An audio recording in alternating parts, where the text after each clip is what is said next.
nós vamos dar continuidade, né, à nossa série Conhecer Jesus é Tudo. E a mensagem de hoje se encontra no livro de Desejar de Todas as Nações, no capítulo 46, com o tema A Transfiguração. E quem está com o compromisso de transmitir essa mensagem para nós nesta madrugada é o nosso irmão Alexandro Lopes, da Associação Asmim. Com você a palavra, irmão Alexandre, seja bem-vindo e bom dia. É bom estar com vocês nas primeiras horas desta manhã. Meu muito bom dia a todos os queridos irmãos e amigos que nos escutam e que nos escutarão através dessa singela mensagem. Eu Amém. fico feliz em poder participar mais uma vez com vocês e confesso que participar com vocês nesta campanha de leitura do livro O Desejado de Todas as Nações foi para mim muito revelador da parte de Deus, né? Eu recebi de Deus uma revelação. É como sempre se fala, né? Quanto mais se lê a Bíblia, parece que você não passou por ali, né? Por mais que você tenha lido aquela passagem, é sempre nova a revelação que Deus faz para o leitor da Bíblia a cada vez que ele lê.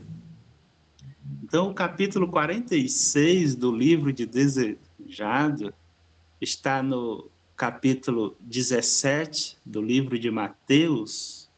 Eu gostaria de ler com os irmãos essa passagem na Bíblia e depois a gente comenta sobre ela. Mateus capítulo 17, do verso 1 até o verso 9. Lemos assim: 6 dias depois, Jesus tomou consigo Pedro, Tiago e João, irmão de Tiago, e os levou para participar, em particular, a um alto monte. Ali ele foi transfigurado diante deles, sua face brilhou como o sol, e sua roupa se tornou branca como a luz. Naquele mesmo momento, apareceu diante deles Moisés e Elias, conversando com Jesus. Então Pedro disse a Jesus: Senhor, é bom estarmos aqui.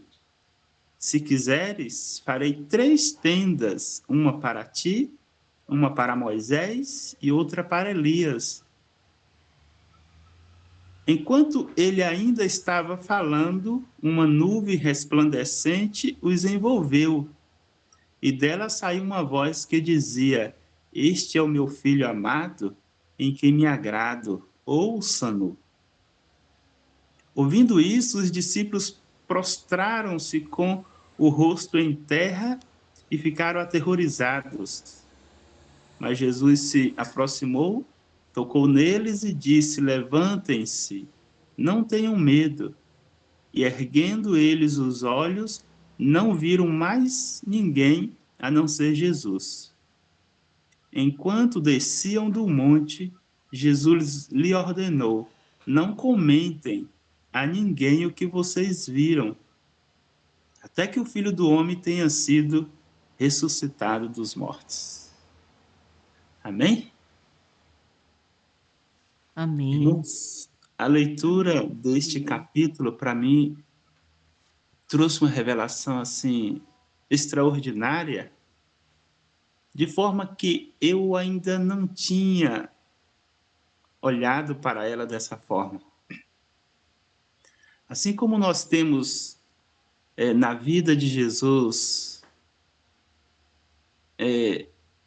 aplicações diferentes para a vida do ser humano, Jesus ele foi capaz de deixar o trono, a companhia do seu Pai lá no céu, a adoração dos anjos, a sua coroa, o seu cetro, e descer aqui à terra para alcançar a humanidade, a revelação que essa passagem trouxe para mim foi que Jesus foi capaz de, a fim de fortalecer, de aumentar, a fim de que a fé dos seus discípulos não desfalecesse, ele foi capaz de se transfigurar, fazer uma revelação dele em glória aos discípulos, para que a fé deles não desfalecesse. Então, ele elevou os discípulos, ele se transfigurou na frente dos discípulos, para que os discípulos tivessem isso em mente. E no momento das adversidades, dos problemas da vida, que aparentemente são problemas comuns ao ser humano, a fé deles não viesse desfalecer. Então observe que os discípulos, eles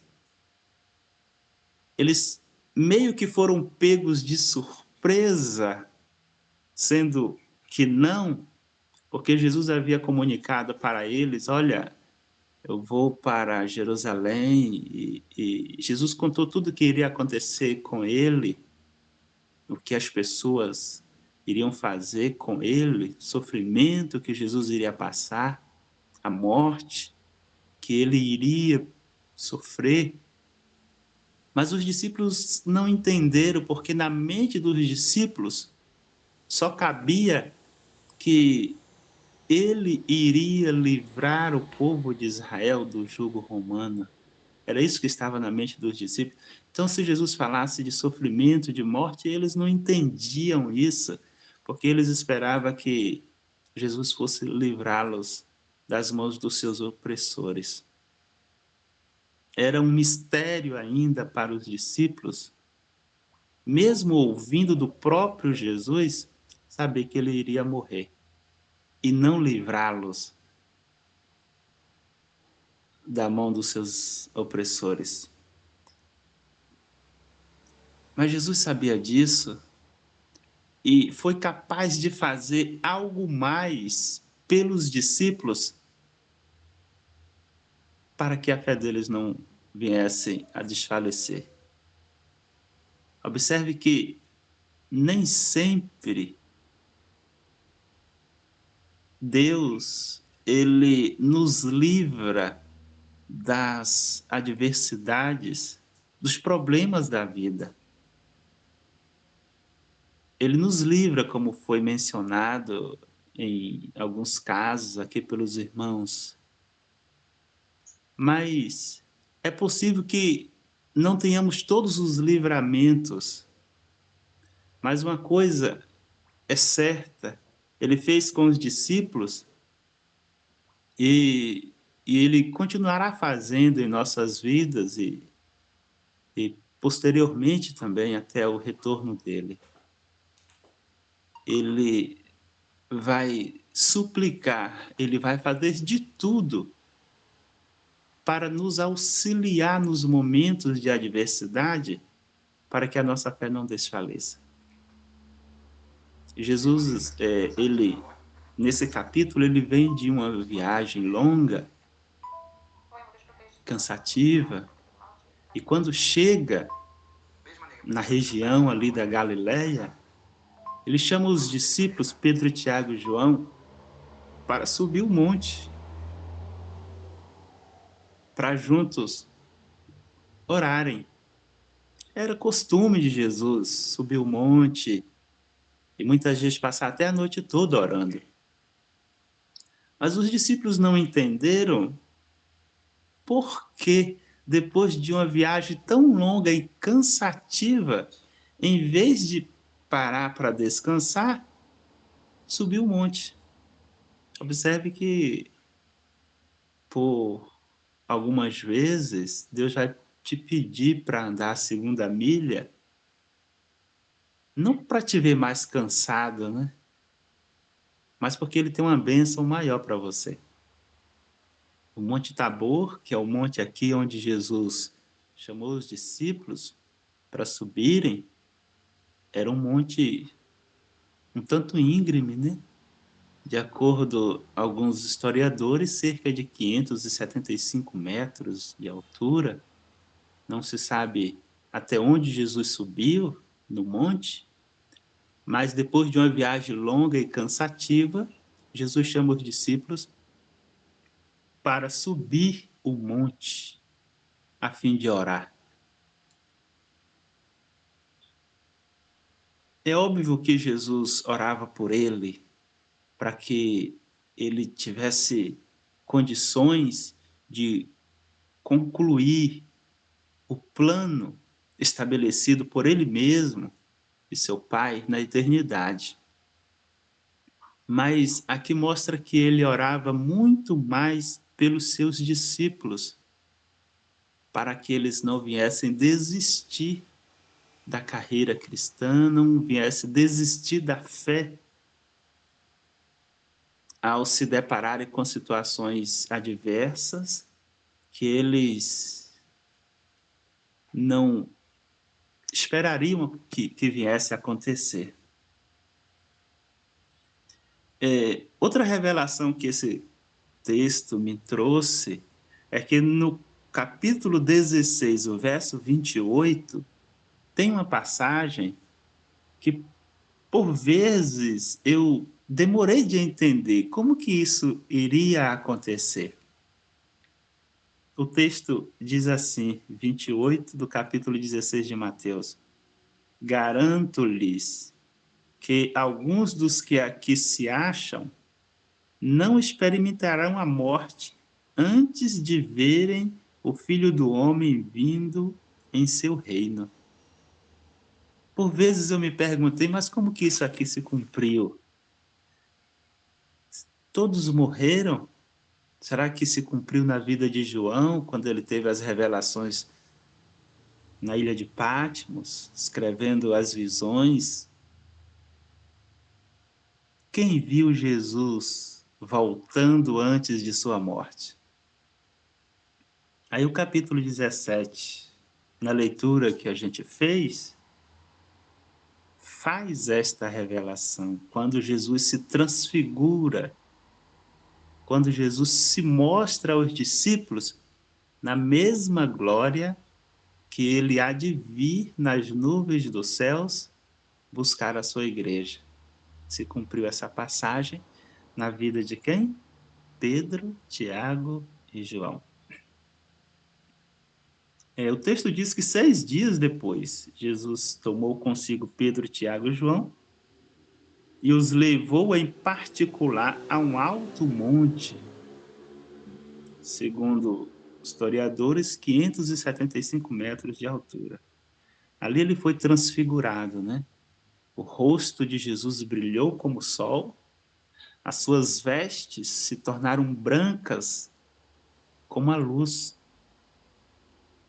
E apareceu nesse momento ao lado de Jesus, Moisés e Elias. Os discípulos começaram orando com Jesus, mas o relato mostra que eles pegaram no sono, dormiram, e nesse momento da transfiguração, o clarão que veio sobre Jesus dos céus despertou os discípulos e eles acordaram meio que sem saber o que estava acontecendo. E depois que as suas vistas acostumou com a claridade, eles viram o mestre, viram Moisés e viram Elias.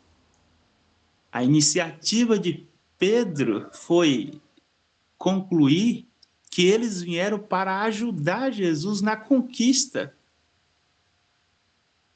dos israelitas em relação aos romanos. Isso mostra mais uma vez que os discípulos ainda não entenderam completamente, haviam entendido completamente a missão de Jesus aqui na Terra, né? Muito embora Jesus houvesse falado para eles não muito tempo depois, nessa viagem que eles tiveram em Cesareia,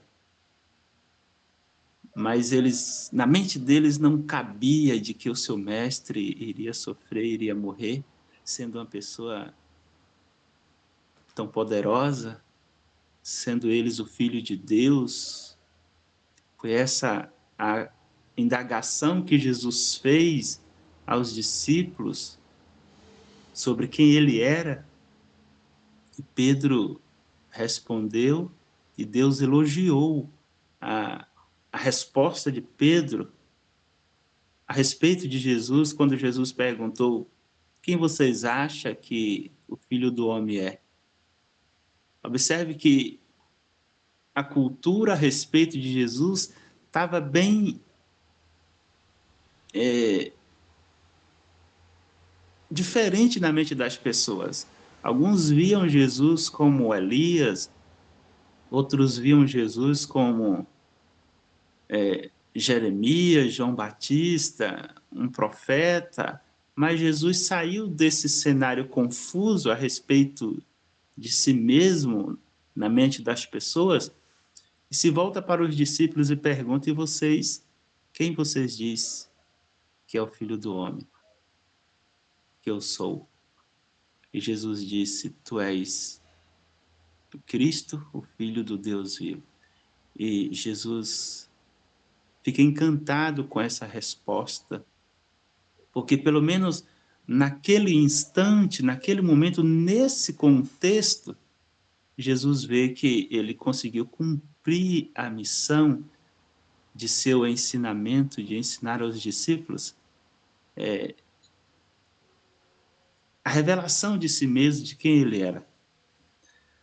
Só tem que aqui no monte, quando Jesus, antes do monte, quando Jesus fala de sua morte, de sua ressurreição, os discípulos voltam a ficar meio que sem entender completamente o assunto, e Pedro até faz repreende Jesus, dizendo que isso não iria acontecer com ele, e Jesus o repreende e pede para Satanás se retirar. Aqui no monte, Jesus se preocupa com os discípulos a ponto de mostrar, na verdade, quem ele é, o Filho de Deus, aquele que esteve com Deus desde o princípio, desde a eternidade, e que voltará para os buscar.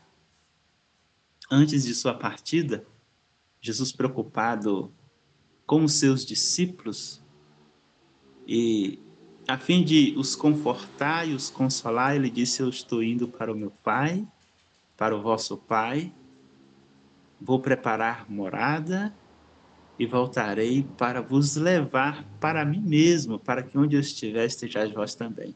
Então Jesus, ele sempre se preocupou com os seus discípulos, com a sua igreja.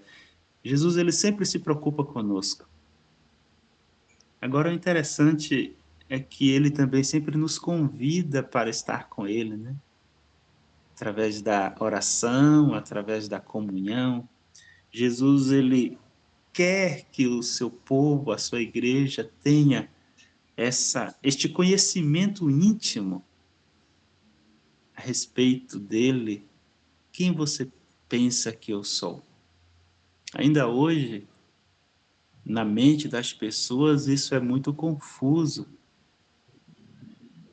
Uns entendem que Jesus passou a existir apenas de Maria, outros pensam que Jesus foi um bom profeta, outros chegam à conclusão de que Jesus é rico, de que Jesus é pobre, de que José e Maria não casou, de que Jesus é filho de prostituição.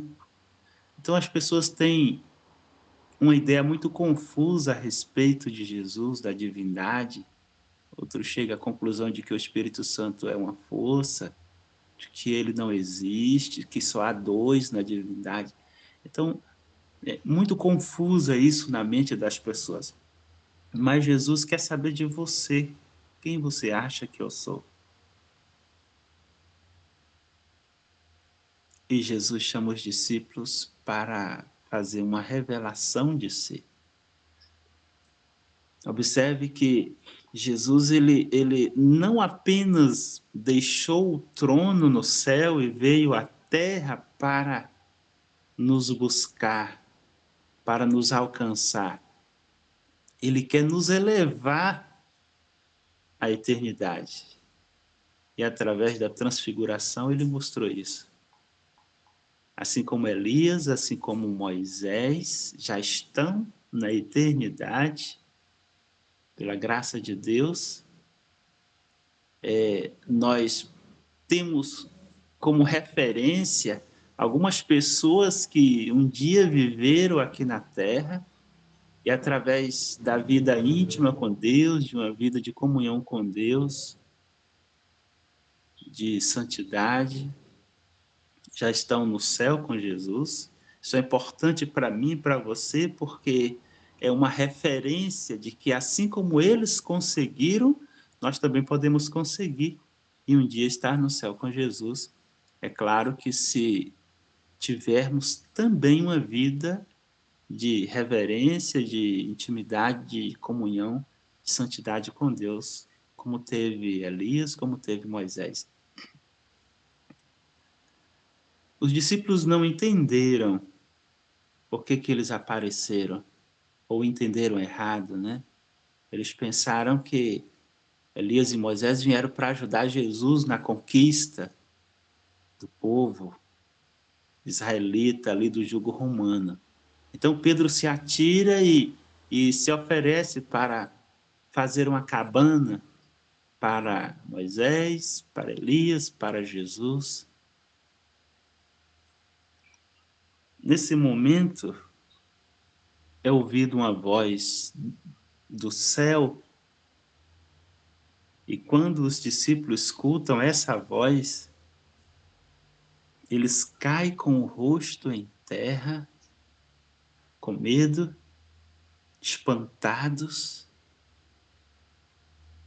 E a voz dizia: "Este é o meu filho amado, em quem eu tenho prazer, em que eu me comprazo. Vocês devem ouvir a ele." É assustador, continua sendo assustador, em vermos, ouvirmos, compreendermos o tamanho do amor de Deus por seus filhos aqui na terra. Ele se preocupa com a sua igreja, ele se preocupa com os seus filhos aqui na terra, a tal ponto de Jesus se transfigurar para mostrar que é ele mesmo, o Filho de Deus.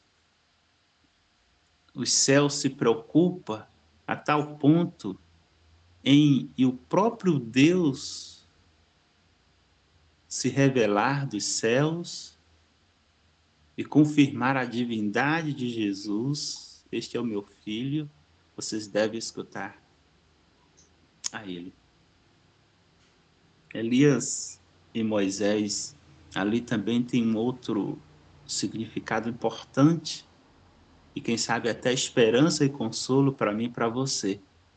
Moisés, ele teve toda uma trajetória com o povo, liderando o povo, passou por dificuldades, provas, pensou até em desistir, mas ele perseverou e veio a morrer. E uma das evidências de que ele está ali com Jesus na transfiguração é que ele foi ressuscitado e foi levado ao céu. Então, aqueles que serviram a Deus, tiveram toda uma vida ao lado de Cristo e vieram por alguma razão morrer, mas morreram firmes na fé, esses irão ressuscitar por ocasião do segundo advento de Cristo e assim como Moisés estarão com Jesus para sempre. Elias, a Bíblia revela que Elias não passou pela morte. Elias foi levado ao céu em um redemoinho. Isso mostra que aqueles que entregarem sua vida ao Salvador e apresentar a Ele um serviço de amor, mesmo que com sacrifício, com comunhão, com intimidade, com santidade ao Senhor, esse vai ser transformado por ocasião da volta de Jesus e vai encontrar o Senhor nas nuvens com poder e grande glória.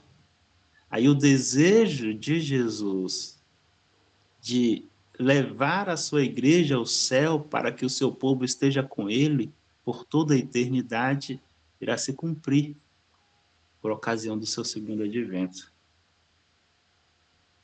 Portanto, devemos ouvir o conselho de Deus quando disse: Ele é o meu filho amado, vocês devem escutar a ele. Devemos ouvir Jesus hoje, devemos seguir Jesus hoje. Ele continua orando para que a nossa fé não desfaleça. Foi mencionado pelos irmãos, até pedido oração, estamos orando pelas pessoas ali no Rio Grande do Sul. É desanimador o que está acontecendo, as pessoas, alguns perdem todos os seus pertences, os seus bens, outros perdem a vida, outros perdem muitas coisas. É desanimador, mas Jesus orou para que a fé não viesse a desfalecer. Ele não orou para que o povo fosse livrado dos problemas, mas para que a fé deles não viesse a desfalecer nos problemas. Jesus disse: eu não peço que os tire do mundo, mas que os livre do mal. Nós, como cristãos, filhos e filhas de Deus, nós temos uma batalha a ser travada ainda nesse mundo. E se nós não esquecermos do Deus poderoso e salvador do passado, não iremos temer ao futuro.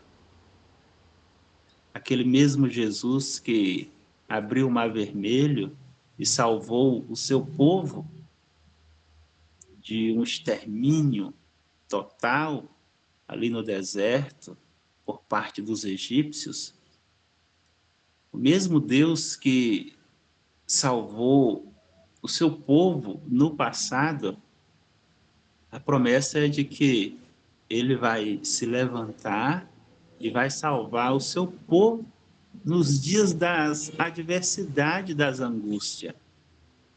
Observe que o povo passa por adversidade e angústia, mas ele continua orando para que a fé não venha desfalecer. Tem um pensamento no livro de Salmos, capítulo 105,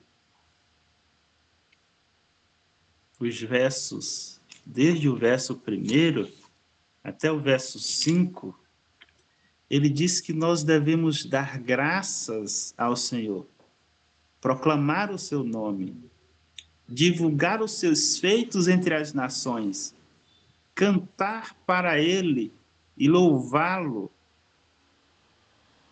Aqui diz que nós devemos relatar todas as suas maravilhas, devemos gloriá-lo em seu santo nome e devemos nos alegrar no Senhor. Devemos recorrer ao Senhor e ao seu poder e buscá-lo sempre. Devemos lembrar de suas maravilhas, do que ele fez e dos seus prodígios. E no verso 8 diz que ele não se esquece das promessas que ele fez para nós, para o seu povo, para a sua igreja. Então ele não esquece. E quando ele disse, olha, há alguns aqui que não irão passar pela morte antes que vejam o Filho do Homem vindo em sua glória, em toda a sua glória. Ele não esqueceu dessa promessa.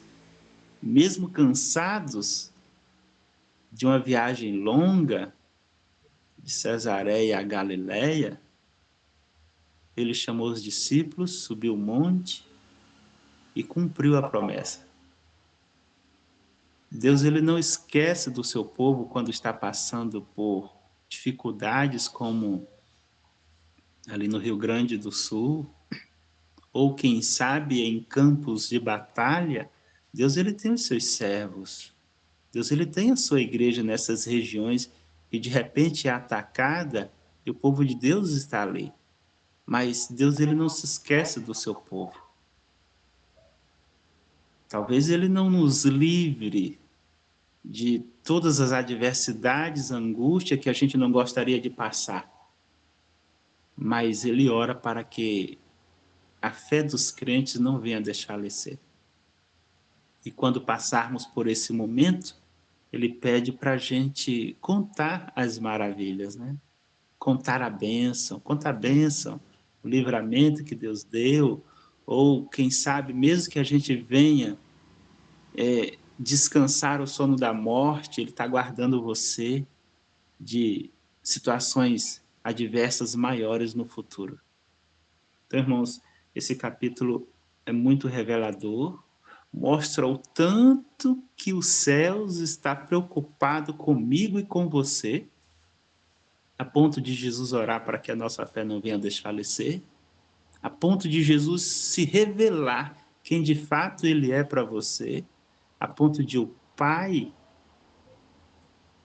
que governa todo o universo se voltar para você e falar com você: este é o meu filho amado, em quem eu tenho prazer, vocês devem ouvi-lo.